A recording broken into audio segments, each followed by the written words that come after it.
platform right No now. doubt about it, brother. It's time to. Yeah, man. Definitely no. It's time to do it inside because we can't go outside. It's ugly. Where you guys at? We out in South Jersey right now. Let me show you what it look like in here. Okay. Show you what we're working with here. But y'all can go ahead and start. I'm just showing folks around. Okay. All right, let's do it. All right, man. Another episode of the Hip Hop Uncensored podcast in the building. It's a special edition. I'm SamAnt from Viral Hip Hop News across from me. It's your brother Old Guy, Hip Hop News Uncensored, man, for another episode of the Hip Hop Uncensored podcast featuring none other than Miguel Nunez. Man. TMZ specialist. My man got the cigarette out popping in LA, man. Oh, man. It's Pretty Ricky what they called him. Dog, we are so excited to have you in the building today. First and foremost, how are you doing? What's it like out in LA? What's it like dealing with COVID-19 right now out there? Let me show you what's going on out here. Right now, it is really, really, really bad. As you can see, look outside. But hopefully now they're saying it's airborne. We got rain. It's really bad. But everybody here is staying inside, which is really good because we all know nothing is more important than staying inside, because the moment you go outside, you can be exposed again and you can again give it to somebody else. So people in California hopefully are listening. They're not at the beach anymore because it can't be. But I think this is a whole new ball game for us, guys. This is not going to change. And I think this is really, really, really going to get worse before it gets better. Yeah, man. We welcome you, Miguel Nunez, to the Hip Hop Uncensored podcast today, episode 339. I guess we can get started, man, just talking about, your journey to Hollywood, from North Carolina. You made your way, I was listening to your story and you said you made a few $100, from a paycheck, and you just went on a whim and said, I got to get over there. So can you just, for the people, explain your journey from North Carolina to Hollywood, if you may, and introduce yourself? Hi, everybody. My name is Miguel Nunez Jr. You guys know me as Juana Man, Life, Scooby-Doo, all of that nine stuff. But here's the most important thing. I'm from a little town in North Carolina called Wilson, North Carolina. It's a little farming town. And every day of my life, I told everybody who would listen to me, I'm going to be a movie star. When I first started the first grade, I had a jean jacket, which I could still wear in the 12th grade. And I took a magic marker and wrote Hollywood on the back of it. My nickname was Hollywood because I said every day of my life, I'm going to be a movie star. I knew it with every fiber of my being. Every single person who I ever ran into, who I ever met, who I ever went to school with, who I ever told about it, including family members, everybody told me I was absolutely crazy. You're poor, you're skinny, you're ugly, you're black, you're out here on a farm. There is no way you're going to become an actor. You need to come up with something more realistic. Damn. And I told everybody, I guarantee you, I promise you it's going to happen. I promise you. I knew it with every fiber of my being. And then when I graduated from school, I'd already planned on what I was going to do the whole weekend, everything. And just split second, I got my first paycheck from working in a tobacco factory. And I said, you know what? I should freaking go to California right now. I have the money. So I actually made 3 bologna sandwiches, wrote a note, and ran away to California. Never really realized the seriousness of what I had actually done until I actually got off the bus downtown LA, because I thought it was going to be the movie stars and I was just going to be a movie star and that was it. I thought, I did not realize the seriousness of what I'd done. I didn't even have money. I never even thought about where I was going to stay, because in my heart and soul, I knew every single second that it was going to happen. There was no doubt in my mind. And then when I got here, the first time I realized the seriousness of what I'd done was when the bus landed downtown LA. When I first went to the bus station, North Carolina, it was a trailway station. And I asked that white man, can I get a ticket to Hollywood? He said, no. I thought you had to be an actor to get into Hollywood. That's how naive I was. That's how naive I was. What year are we talking? What year are we talking? What year are we talking right now? Oh, that was 1980. Okay. So now I go up to, and he said, you go to Los Angeles? I said, okay. So I'm thinking I'm going to get there. There's going to be the lights, cars, and movie stars and everything. I didn't realize that Trailways went to the Skid Row. Greyhound went to Hollywood. So I thought you had to be an actor to get into Hollywood, when actuality, I was at the wrong bus station. But when I landed downtown LA on Skid Row, it was the nastiest, most disgusting place I'd ever seen in my life. I ended up walking around in the street for first they kicked me out of the bus station. That's when I realized what I'd done. It was nasty and disgusting. It was Skid Row, the worst place you could possibly be in Los Angeles at the time. There was a Skid Row slasher going on. I was 4'11" and I weighed 75 pounds when I graduated from high school. I looked like a 10-year-old. and I was so hungry and starving, and I did not know what to do. I literally did not know what to think, because I definitely wasn't going to call back home. I was from a big family on a farm, and I was embarrassed, and I just didn't know what to think. So I ended up walking around. I ended up going to an all-night movie theater because it was only $1, and I remember having $2 left. And I remember being in the movie theater, and there were so many rats.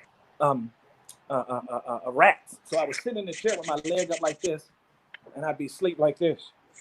And every few minutes I'd wake up, and there was another person in the movie theater all the way down at the beginning. And in North Carolina, we all kept a box razor like this. You pop it out, and it was a razor they used to open boxes. Mm-hmm. So I always kept mine in my hand. So I'm falling asleep, and every time I wake up, looked like the head was getting closer and closer. And the last time I woke up, some big, nasty motherfucker sitting right next to me, and I popped my razor out. That was just God's way of taking care of me early. I popped the razor out. He got up and left. So from that point on, I would spend all night just walking around, and I didn't even know you could sleep while standing up. And I didn't know what to do, and I didn't know where to go. I ended up sleeping behind the bus station because it was the only place I knew. And one day I'm sleeping under a park bench, and it's raining. Some guy, remember, I looked like a child. He was like, dude, why are you out here in the street? Young man, because he thought I was a kid. And I was like, well, I talked like this when I first got here because my nickname was Country Boy. That's all I talked like. And I said, I came here to be an actor. And he was like, oh, my God. And I kept wondering why everybody would go, oh, my God. Why they would say that. And then he ended up telling me about the Union Rescue Mission.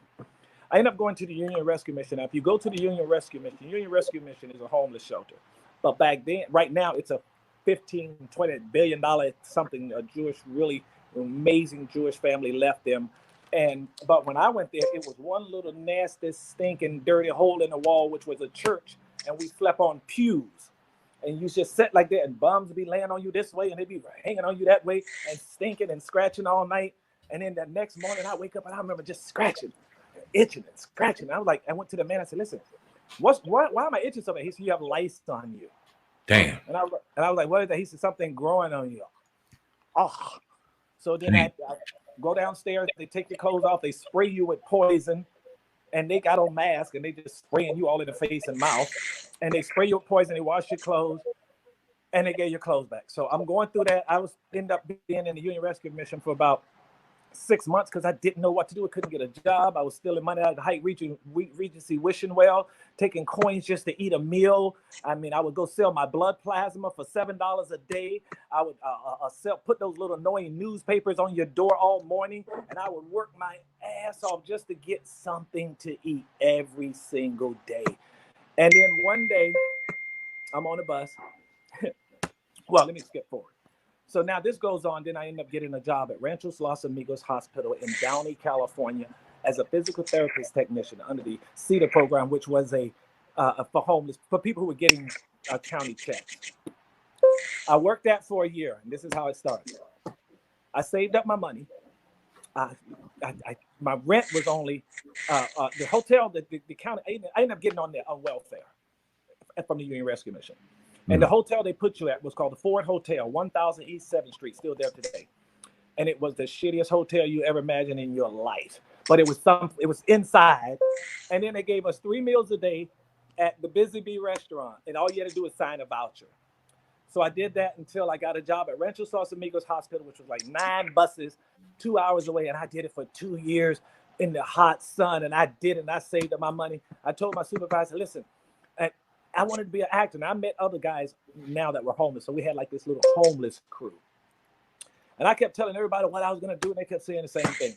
Nigga, you're homeless, you're poor, you're black, you're skinny, you're ugly, you own Skid Row, you're homeless. How are you going to be an actor? They got actors in New York, Chicago, LA. And that goes to tell every single body here listening. Nobody on this planet has to believe in your dream but you.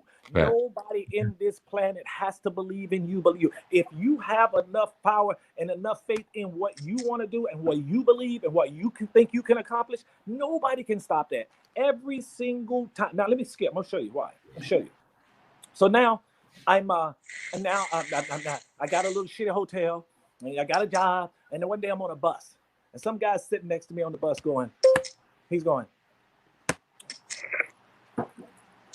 I'm like, hey, what are you doing? He said, oh yeah, I'm ready to go to a catacomb. I said, what's that? He said, oh yeah, they're having a commercial audition for a commercial in the park. And anybody, I said, oh really? I said, I'm came to be an actor. How do you do it? He said, here's my resume. Take the resume. You got to get a resume. You got to get pictures. You got to get an agent. Blah blah blah blah blah. I watch him get off the bus, and I look across at the park, and I see cameras and stuff. So I get off on the next stop. I go to a copy place. I write his name out on his resume, put mine on it, and I go back and get in line, and I got the lead in that commercial. It was a Gino's restaurant commercial, and I got the lead in it. Mm. And I didn't have an agent, so the guy was like, how do you get it? I said, I just came on here and I did it. And they gave it to me. He said, you don't have an agent? So the guy took me to his agent, the guy who gave me the picture stuff. He wasn't mad. I don't know. But anyway, so later on, he goes to me.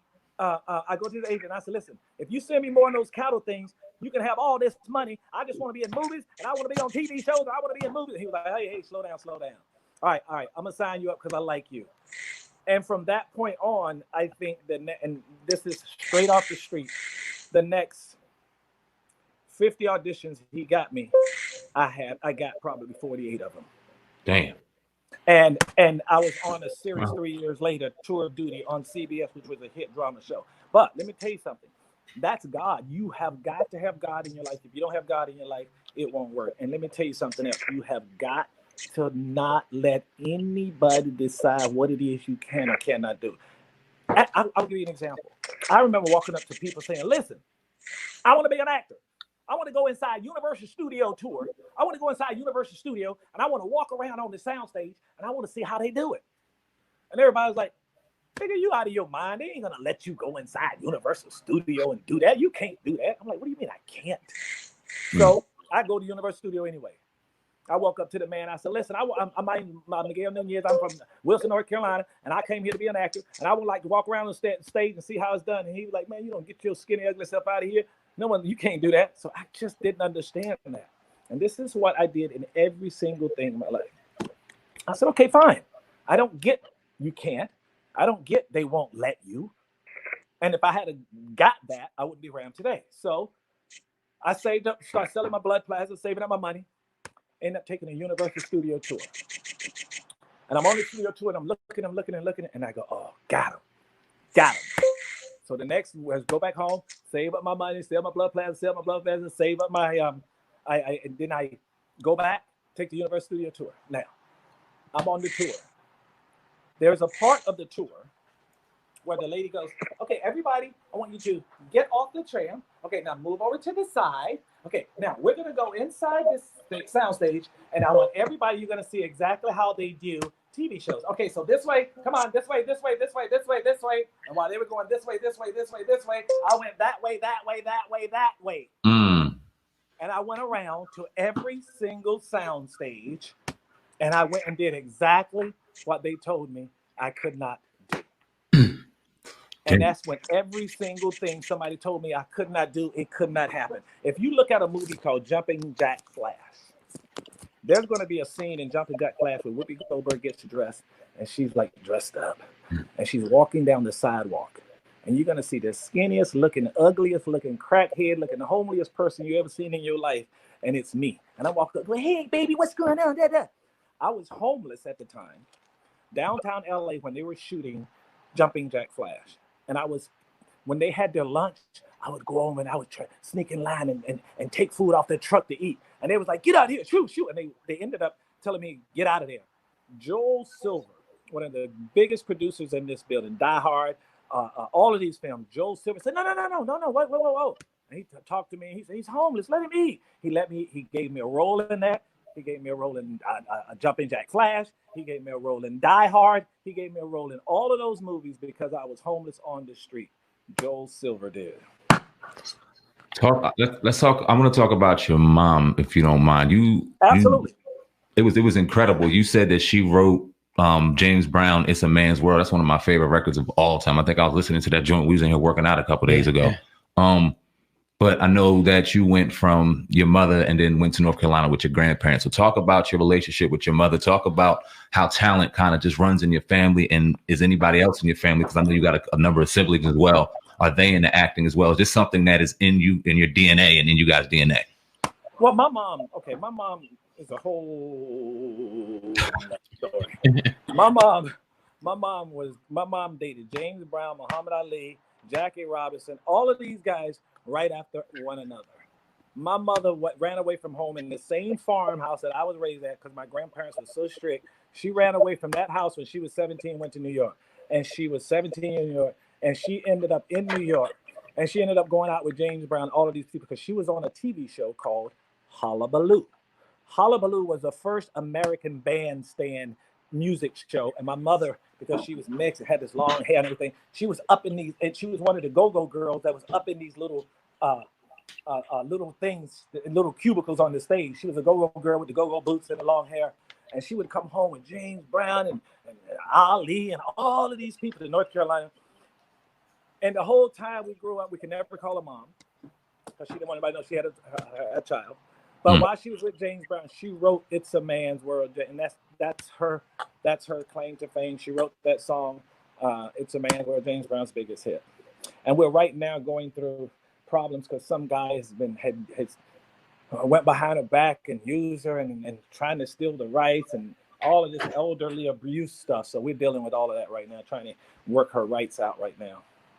She's still alive and yeah, she's still alive. She's in New York right now, and if you saw her, she's gonna want to hang out with you. Why y'all ain't got me on that back? Oh, that's Why y'all ain't got me on the TV show? Could you explain to some of the people, or talk to some of the people about some of your inspirations and wanting to get to Hollywood? Like some people that inspired you, some people that you wanted to be like, as a youngster in Hollywood. Never, ever, ever had anybody that was an inspiration to me. When I grew up, I swear to you, my mother said when I was like 5 years old or something, she spanked me and I told her, when I become a movie star, I'm not going to buy you nothing. I had never even seen TV when I said I wanted to be a movie star. I have no clue to this day where it came from. I used to sit in that hole, on that farmhouse, because it was like all 5 of my brothers, 7 of my brothers, plus my 5 aunts, because my mother had 7 kids. Each one, every year she had a kid. As soon as they got 3 years old, she took them and gave them to my grandmother because my grandmother had a farm and needed boys. Next year, she had another boy. She took him home and gave him to my grandmother because she needed a boy. Next year, had a boy, and this happened 7 times. And then I got my baby is a sister. So we were all given to my grandparents when we were little. And I never even watched television growing up. The only thing I ever watched was Flintstones. The Flintstones. I never watched them. I used to walk past my aunts looking at TV going, how can they watch this stupid box and they can be outside playing? I don't know where it came from. There are things in every single one of us, and it is up to us to decipher them. I could have not looked at that and not seen that and said there's no inspiration. That God got something, gave everybody a gift. We all have a gift. It's up to us to discern that gift and to use that gift. And I'm just so blessed that I saw it, I recognized it, and I went for it. And I didn't let anything discourage me because I could tell you stories you would not believe of what I went through. Homeless, nobody, all my family's in North Carolina. It was the hardest thing, waking up behind the bus station, freezing, starving, didn't know. And then you got to...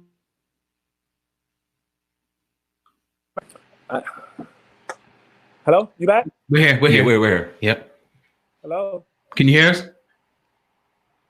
We see you. We hear you. We can still hear you. All right. We'll transition then. We were talking about. Let's transition. We'll transition. Transition. So Hollywood, man, you've been in more movies. Shit, you pretty much stayed on my TV in the 90s when we talk about Friday the 13th, Night of the Living Dead, Lethal Weapons, Harlem Nights. what were you? Street Fighter, Jackson, Pretty Ricky with Leprechaun, Friday the 13th. Martin. I mean, I've been blessed. Martin, Pretty Ricky. I don't look at it as any major thing that I did, because I honestly 100% give the credit to God. Because let me tell you something. There's no way I could have went through what I went through if there wasn't God. It is impossible. I can tell you another incident. I got here in October. I graduated in June, July, August, September, October. 4 months later, I ran away. That's how excited about my dream I was. Even though I think it was God too that made me leave then. But hold on a second. I was there in October, November, December, 3 months later. Now, I was the skinniest one. Like I said, I had already met Carlos, Kike, Gary, and Sam. Kike and Sam are from New York. Carlos from Panama, and Gary's from North Carolina. And we were like this little homeless crew. And I remember in Christmas Eve, and I was little and skinny. Like I said, I looked maybe 9. And I remember I was like so sad, because Christmas was the happiest time in our house growing up in North Carolina, because we didn't get beaten. Everything was good. You didn't get a beating. And we got serious beatings. I could tell you stuff that I can't even tell you, because they would probably go dig my grandparents up and put them in jail. But we got serious beatings. So what was I telling you about right now? Sorry. We were talking about Hollywood. You had the homeless crew. Okay, yeah. So anyway, so October. So Christmas. No, it's December. It's 5 minutes before 12 o'clock. Now, you cannot tell me this isn't God. 5 minutes before 12 o'clock. And we're walking on a crowded sidewalk downtown Los Angeles on Christmas. I'm being packed. They're walking in front. I'm stepping just a little bit behind them, because I'm starting to well up in my eyes, because I'm thinking about home. It's Christmas and I ain't got nothing and all of that. And I was walking right behind them, and I'm looking down like this, because I don't want them to see me tearing up. And I keep looking up at them and looking down, see if they're looking at me. When I look up at them, a couple of them are looking down while they're walking. I know that. As soon as I walked past where they were walking, I looked down, hey, and I find 100. Oh, I said this, dear God, please. I prayed while I looked to make sure they wouldn't see me. So I was like, this, dear God, please, please, please. And I said exactly this verbatim. Please, God, you can't let it be like this. I know that's not proper English, but that's exactly what I said. The moment I opened up my eyes, because I was looking down, there was $180 on the sidewalk that I know they wouldn't have passed up, that I know I saw them looking down, that there's no way they would have all just missed it sitting right there. We all go to the movies. I take everybody to the movies. I get everybody food. We go eat. They buy. I didn't drink, smoke, none of that. I gave them, they wanted some beer. I bought them all beer.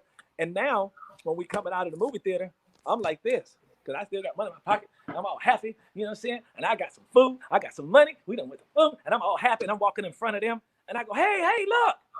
Outside, it's 2 a.m. Everything's closed. I look up on top of a counter of a store. There's a counter outside. And there's a huge gift wrapped up in all white with a big ass white bow. And there's nobody on the street. And I go, hey, look. Somebody left their gift. And as soon as I said that, 2 white people coming out of the theater passed me and said, yeah, that looked like it was meant for you. And then I looked at it, and that I got $180. And I think in the whole 16 years I've lived in North Carolina, every Christmas gift we got probably added up to $180. All right. Damn.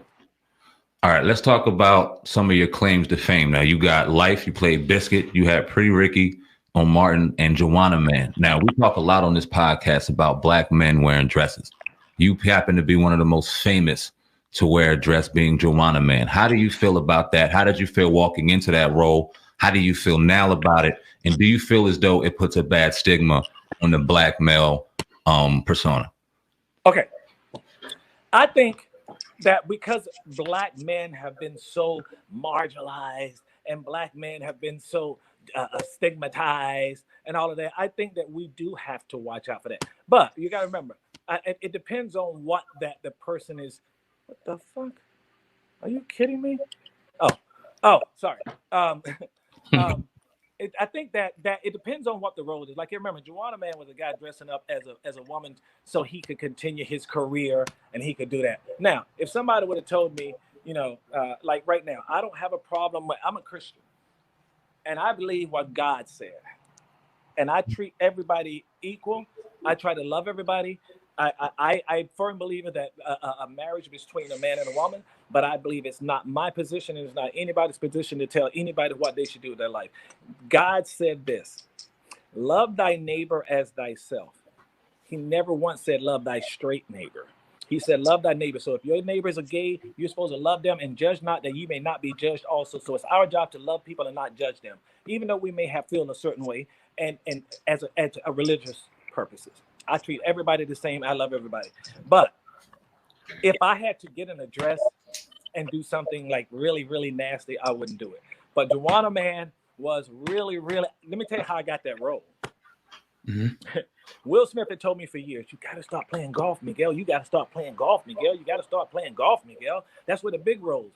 The first time I ever went on a golf course, ever, I took him up, this is years later, I took him up on his word. And I went out and I hired an instructor. And the first day I'm out hitting, this guy taps me on the shoulder and says, hey, my name is Jesse Vaughn. I'm a director. I'm doing this movie called Juana Man, and I would like you to come in and screen test for it. And that's how I got Juana Man. I went there the next day and Flex, and everybody was all up in there, and I had no clue what it even was about. And they wanted to talk to us. And they said, because when I got there, I remember looking down in the chair and I saw this girl and she was like, beautiful. I'm like, whoa. And he was like, nigga, stop playing. I'm like, what are you talking? Holy shit. It was Flex, because they were making me look like a girl and a guy. He had his eyes tweezed. And I'm like, shoot, maybe I should have did something, because I just came from home. It looked like they were into it. And Flex can play basketball damn near as good as Michael Jordan back then. No doubt about it. Mm. Absolutely 100%. 30, 40, 50 a game. Scott, everything. Flex was that good. So when I went into the producers, they wanted to talk to us. I spent my entire 30 minutes trying my best to tell them how incredibly lucky they would get if they had Flex in this role. I totally drew a blank about, dude, what are you doing? I was just sitting there going, dude, have you seen Flex? I saw him in there, dude. Have you ever watched him play? And I kept going on. And then I did it the second meeting, and then the executives, can I ask you a question? He said, why would you be in here trying to give somebody else the role? And that was the first time I ever thought about it. I was like, oh, I didn't know I was giving it to him. I was just telling you the truth. Mm-hmm. I had no clue. But when it came down to it, they did the screen test. I ended up with the role. Juana Man, I had no clue how I was going to do the voice. For months, because I got it like 4 months, and I had to go to training. And for months, I'm going in the mirror going, oh, hi, Juana. I was trying to say these voices because I didn't want it to sound like a transvestite. So I kept doing it. I couldn't figure it out. I go, you know what? It is what it is. Whatever happens come out the first tape, that's what I'm going to use the rest of the movie. So I go to Charlotte. We shot in Charlotte. I'm there about. Looks like. Can you hear me? We still hear you. We can hear you. Can you hear me? Yes, sir. Yes, sir. Hello? Continue on. We can hear you. Hello? We can hear you. Can you hear me? Yes, sir. Yes, sir. He blacked out of there. All right, he'll probably jump back in. Yeah, that was great, man. I definitely had a few more questions in regard to that. We'll dig a little bit deeper into some of the other things that's a great question that you asked, SamAnt. Definitely. Yeah, looking forward to it. I'm glad he's being as candid as he is and giving us the back story on Juana Man. But like you said, God, definitely got some more questions involving that is concerned, in particular, Hollywood. And is that something that Hollywood kind of looks for when they look for the male actors? Is that something that they put on them? In your opinion, Brandon T. Jackson spoke about it. Some other people. And look like he's back here. He definitely can answer that for you, brother Sam. And we're back on the Hip Hop Uncensored podcast with Miguel Nunez, man. Can you hear us, brother? Yeah, but why my camera ain't working? Oh, there we go. You see me? Oh, there we go. We back, brother. We back. Appreciate you. Okay. All right. Okay, good. So where was I? Charlotte, North Carolina. Filming a Juana Man. What? Can you hear me? Yes, sir. Good to go. Okay, so anyway, so now I had no clue what I was going to do the voice. So I get there and I'm about 2 hours ahead, and then nobody's there, and it's just me and the makeup lady, and they got a big light, and no one's there yet. And I'm sitting in the chair, and this little AD girl comes up and goes, "Hi, excuse me, would you like some sweet tea?" I went, "Oh my God, that's it. all I got to do is make a country and then you won't be able to tell. Oh my God. And that was God too. At the last minute, she came in there and gave me that voice. And she was the reason that I had that voice. I think that was probably the most fun I've ever had in my life. Life was also a lot of fun. When I did Friday the 13th, part 5, taking a shit, getting killed, I was still homeless. When I did Return the Living Dead, Return the Living Dead, I was rushing to the set, still homeless. They didn't know this. But you got to do what you got to do. A lot of people are afraid to take the chance. They're afraid to risk something. Listen to me. With great promise comes with great rewards. You got to really work for what you want. No one is going to give you anything. Period. With that said, do you feel as though there's agenda in Hollywood to put black men in dresses? Because we have conversations. No, not at all. Not at all. Not at all. Okay, so speak on that if you don't mind, because Dave. No, I don't think so. I mean, Jackson. Keep going. What were you saying? No, I said because there's been a number of actors. You've heard Dave Chappelle talk about it in the past. Brandon T. Jackson, who played in Big Mama's House, who Martin Lawrence spoke on it about how it seemed. Martin Lawrence did it with Big Mama. He did it with Big Mama's House. Tyler Perry did it. I did it, and there was somebody else that did it. Robin Williams did it. What's the guy named? The Verve Tootsie did it. Some Like It Hot did it with all the three of the Brat Pack did it. Larry Johnson. Larry Johnson, the basketball player. Oh, Big Mama. Yeah, Grandmama. Yeah, Grandmama. Yeah. But I don't think there's nothing wrong with it. I don't think there's any plot or plan with it. I just think those are just great characters that people thought about and tried to capitalize on and made the move. Period. Look what Tyler Perry did. Tyler Perry should be a national black treasure. Let me tell you why. Tyler Perry did the same thing I did. Tyler Perry in the beginning was going out on auditions and auditioning. He wasn't getting in, the roles wasn't coming the way he wanted. So you know what he did? He created his own way. He didn't sit around and complain about it. He didn't sit around and talk about the black man in Hollywood. They ain't doing this for me. And, saying white man, he ain't doing any of that. He found out what was the situation, and he worked it out, and he created his own avenue. And that's exactly what we have to do every single day of our life. Create our own. Believe in ourselves. That's pretty much the success motto in my book. Because you can never fail as long as you continue trying. You'll die trying, but if you continue trying and never get up, you can never fail. You just die trying. Absolutely. Now I heard a few videos. I've seen it. I haven't seen the video coming to fruition yet, but I think you talked about it maybe as early as a year ago. Is Juwanna Mann 2 in the works? Are you still doing that? Yes. Table? Yes, we are. Hold on. I Okay. gotta get a plug. Yes, it is. Okay, cool. So you took a little break, and I mean, great segment. I'm like the way that he broke that down this evening. Definitely, man. We in the building right now with Miguel Nunez Jr. You know what I mean? Great actor, producer, writer. I'm not playing no more basketball though. Oh, you're not balling? Did Juwanna too old now to do that shit? Hell to the no. Them days though. It's a great story though. It's a great story we're working with. You want me to tell you the story? Yeah. Let me share it with the people. Share it with the people. Should I tell you the story? Okay, I'm gonna tell you the story that we're working with. Okay, you see Jamal Jeffries, he's at the bar. He's hanging out the bar, still disheveled, still looking a little fly, kind of like me. So now this dude standing next to him, looking at him at the bar. He's drinking. He said, "Hey man, did you used to be Jamal Jeffries?" He said, "I'm still Jamal Jeffries, motherfucker." So then you look over and they start to come. These girls, waitresses start coming about with the candles and all of these candles and all the big ass bottles of Cristal and everything. And I'm like, "What's going on there?" And I want the biggest, sexiest. I want a girl that's at least 200 pounds, sexy, fine, beautiful, big woman. And she's over there and I go, "So what's going on over there?" "Oh, you know who that? That's Shaquita Bishop. She just hit the $575 million lottery, Atlanta lottery." I'm like, "Okay, but now you want to see Jamal? Well, you're about to see him." So now I go, she's, "No, don't mess with him. Her boyfriend ain't no joke." So I go over there and her boyfriend is no joke. So anyway, don't matter. I ain't worrying about her boyfriend. So the next thing you know, cut to me and her in her hotel room working it out. So then her boyfriend come knocking on the door. Hey, what's going on?" He comes in there. I jump out the back door. I'm gonna make it quick. I'm not gonna tell you everything. I jump out the back window. I got my clothes in my hand. I'm like, oh shit. I'm hiding behind a dumpster. Next thing I know, I look around side. 2 police are shaking down this drug dealer for cash. They end up shooting him and taking all of his cash. I see it.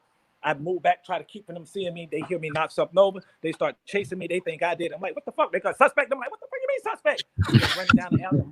I'm running. I run up to this wall, and I'm standing at this wall, and I said, dear God, please, God, don't let, if you get me out of this, I'll never do anything wrong again. Just then, the door opens behind me, and there's a guy comes out. He goes, Ramon? And I go, what? He goes, Ramon, you're late. And I look by and see the cops coming. I'm like, you're Ramon, right? And I go, yes. And then we walk inside, and turn out it's a Lacala son of a bitch. Bastard.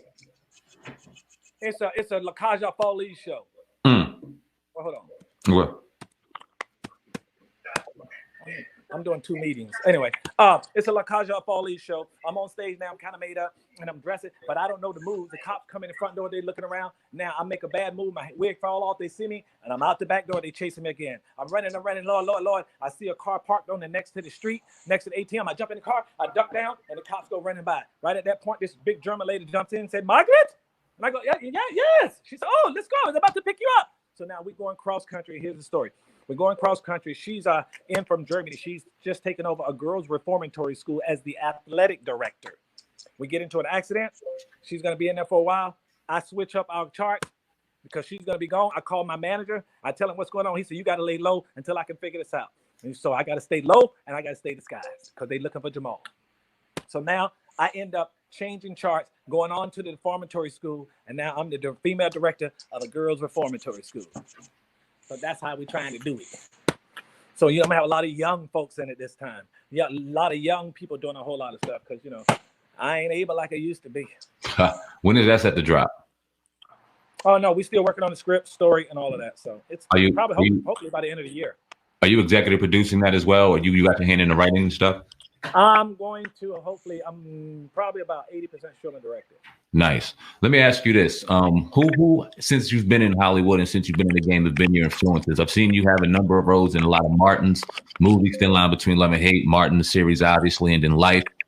Is he somebody that is a close friend of yours? What's your relationship with Martin, and who in Hollywood has kind of that you would say kind of helped you along the way, if anybody, or who would you consider a friend in Hollywood? No one has helped me. But in Hollywood, I mean, the person who I think I admire was Eddie Murphy was because he broke down so many barriers for us in the beginning. Because in the beginning, I started everything was we need to put Eddie Murphy type. So he broke down so many barriers and Sam Jackson, because Sam Jackson is somebody who just didn't give up, never stop. I like people who persistent, who go through stuff.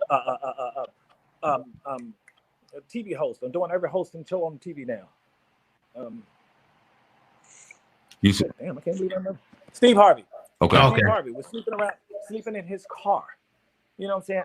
The people who've overcome, those are the people that I admire. I mean, those people that I look up to, people who have overcome so many obstacles to get what they got. Not people who are handed to them, or it's been easy, because no one ever gave me anything. I've seen people come after me, get roles, get this. Nothing ever came easy for me, and I'm glad. Right. When these media stories and stuff that publish, like, are we to believe this stuff? Because, you know, we do this, you know, for a living, but how do we know that all the stuff that we see, you know, is credible? Talk about like it's not about that. It's never going to be credible. Right. Nothing is. It's not going to be credible. It's not credible. You can't, because you got to remember. Eddie said it once the best to me. He said the press is like a hungry monster. When it doesn't get what it wants, it will make up and create what it wants. And that's exactly what they are. I'll give you an example. Let's take about the incident that I just had at Ralph's. I walked away, went to the counter. The lady said, okay, your credit card don't work. But I said, okay, listen, I can go get another one. She said, okay, fine. But I said, well, I have to stand in this line when I come back. Oh, shit. I said, well, I have to stand in line. Yes, sir. She said, no, you won't. She said, no, you won't have to stand in line again inside, but you will outside. I'm like, well, shit, that's the biggest line. So she said, oh, nothing I can do about it. So I went on the left. I came back later. I actually called the police to go back with me, and it's called a civil standby. A civil standby. I called the police, asked for a civil standby to go with me because I told them what happened. So we go back, and the manager which was never told. Me and the manager, we're really good. We're really close now because I'm going to tell you what we're doing now. But she was really tough. And she was like, and I said, because every morning I would go there, and I got to be honest with you, I give her so much hell about the line, how she wasn't good, and it's taking too long, and she don't know what she's doing, and blah, blah, blah. So this time when I go back, I walk straight to front. She said, you know you can't walk in the front. You got to get in line. I said, because I'm not here.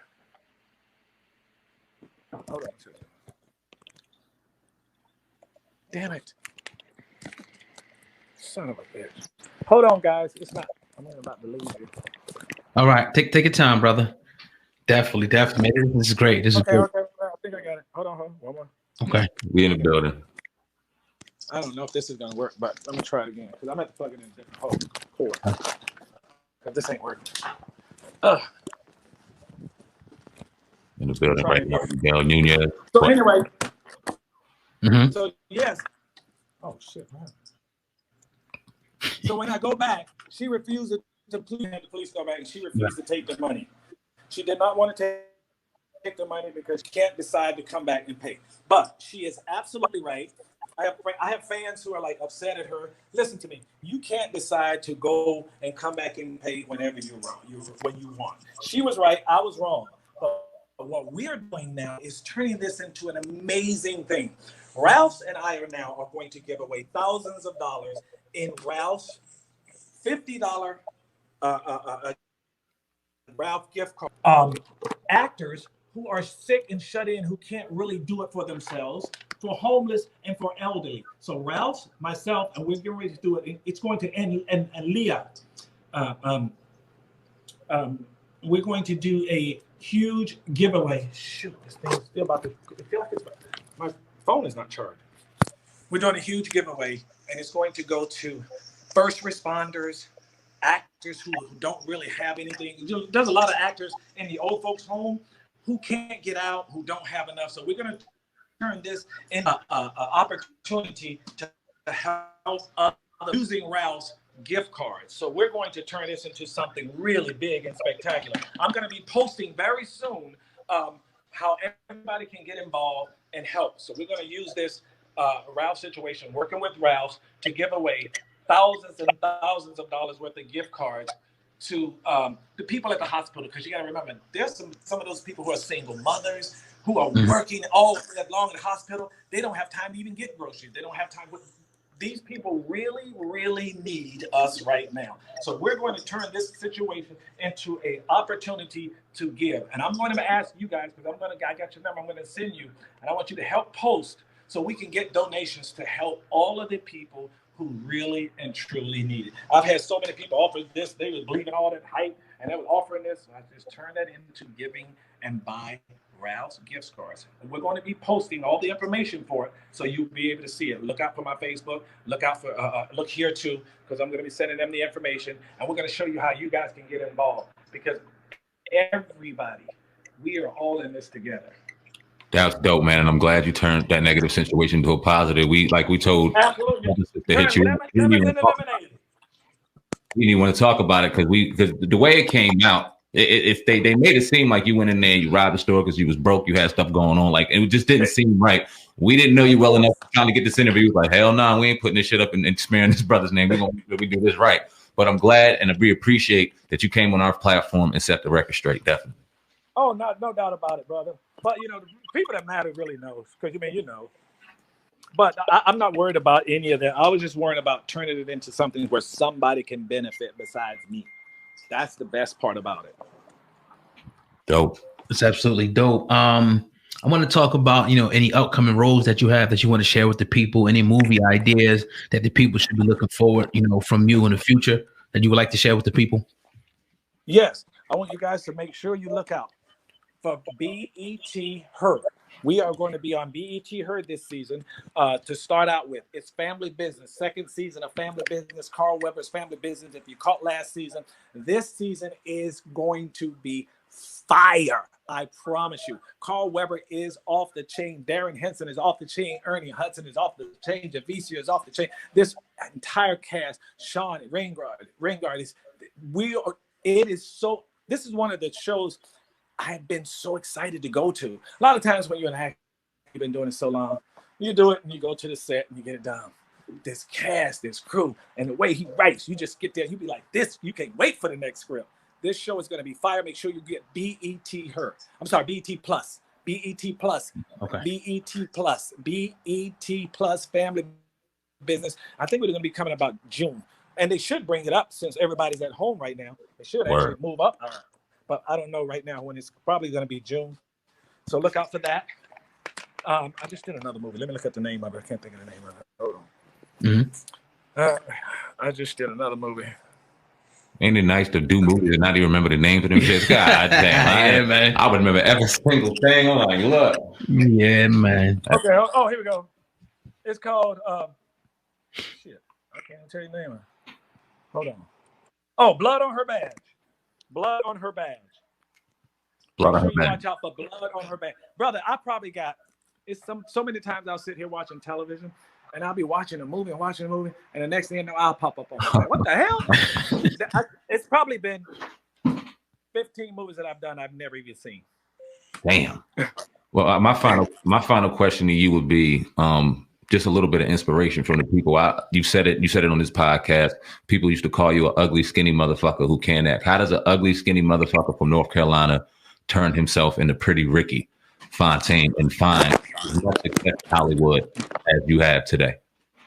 I cannot tell you. It was not my will, but God's will. I cannot tell you how I did it. It had to have been God because I didn't know how. I didn't take any acting lessons. I didn't do all the things that were necessary. So I can't take the credit. So it's not by my will, it's by his will. And that's where I'm going to leave it on that. Absolutely. Where can everybody find you now if they want to get in contact with you for whatever? Put that out there, please. M. Nunez Jr. M. Nunez Jr. is my Instagram. Miguel A. Nunez Jr. is Facebook, Twitter, or M. Nunez Jr. 1 at Gmail. M. Nunez Jr. 1 at Gmail. Absolutely. If you're ever in the Atlantic City area, Philadelphia area, man, be sure to definitely check you out. Definitely. Yeah, please do, man. We're humbled by this interview. Thank you so much, fans of yours since we were children. Yeah. Definitely appreciate you stopping by and taking a little bit of your time. If you want to do it again when I get more information on the show, and when we get ready to do the premiere, maybe I get me and a couple of the other cast members to come on and from Family Business to come on for you as well. Let's do it. Brother, doors always open, man. You can come on anytime. Like I said, we're humbled by this. It ain't as easy to get you Hollywood motherfuckers as you made it seem. This has been very difficult. We're out here doing it on our own, man. But we appreciate you. Appreciate your time. Know the loyal listeners will love it, man. Salute Miguel Nunez Jr. If you got any parting words, you can drop them right now. If not, hey, man, we appreciate your time. God bless you guys. That's all I got to say. God bless every single body. Stay inside. Protect yourself. Protect your family. Wear your mask. This is real. Absolutely. Thank you very much, brother. Be safe, brother. Peace. Yeah, man. So powerful, man. We did it, baby. Yeah, man. We got a beautiful interview. Victor, intern, is out the fucking woodshed, man. He's sweating a little bit. Nah, man, it's all good. Really appreciate that brother's time. Very candid. A lot of things he said. We're going to drop a lot of the segments on all three of the platforms. We're going to have a nice discussion about it. Yeah. You know what I'm saying? Definitely. Tomorrow on the platform. We got some great interviews lined up further in the week, man. Got some good interviews. Got two tomorrow, man. So we're moving on the Hip Hop Uncensored podcast. We at the 54-minute mark, man. So, yeah, man, that's all I got to say, man. Very happy and humbled to have that brother on the platform. Yeah, I mean, real quick, man. I mean, we was giving the little promo code for the Raycons. I think it's, what is it? I got you, brother. It's buyraycon.com/HHU 101. That again is raycon.com, buyraycon.com/HHU 101. Man, we've done a couple lives on the platform. Got some great responses. Hey, man, stamp of approval, man. Them shits are all that. Go grab yours. Nice and inexpensive. Yeah. Do your thing. Yeah. Hey, man, hit that 5-star rating, man. We definitely, you told you was giving y'all some powerful interviews. There it is. Hit the 5-star rating and do not forget to subscribe because you don't know. We got to hit tomorrow. We got another two more powerful interviews tomorrow. So you want to make sure you subscribe right now to the Hip Hop Uncensored podcast to get all those exclusives, man. It's been beautiful today, bro. And there's a friend that you got that does not listen to the podcast. Share that shit with them right now, whether you're watching on either of the three platforms or you're listening right now in your headphones. Share this shit. Let them know who the baddest podcast is. This is SamAnt Viral Hip Hop News. Oh, God. Hip Hop News Uncensored. Together we are the Hip Hop Uncensored podcast. Over and out. Peace.